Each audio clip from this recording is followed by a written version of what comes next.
Hi guys, welcome back to Shak's Hacks. In this episode, our entire focus will be on comparing the sound performance of the JBL Charge 5 and Charge 6. Following this, our next video will thoroughly examine and demonstrate differences in battery life, Bluetooth connectivity and construction, and provide a detailed specification comparison. Without further ado, let's begin, starting with an element many JBL enthusiasts prioritize: the bass.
Come on, listen to me. I've tried so many times to tell you this is as good as I can be. Why isn't it enough to be faithful and also be the hit of the party? Let's just break it down to you and me uptown, dancing all around till the disco ball pops. But I have to be me, and everyone can see your anger is misplaced, and I'm gonna tell you.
So in all honesty, both speakers are incredibly close. The Charge 6 however wins by a very thin margin when it comes to bass and overall loudness. For vocal and instrument clarity, the Charge 5 takes the lead. Wondering if you should upgrade to the Charge 6?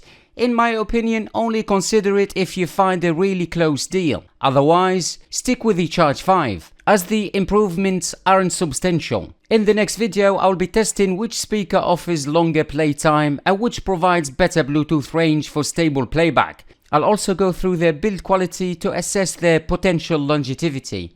For that, stay tuned, hit that subscribe button, and I'll catch you later. Bye!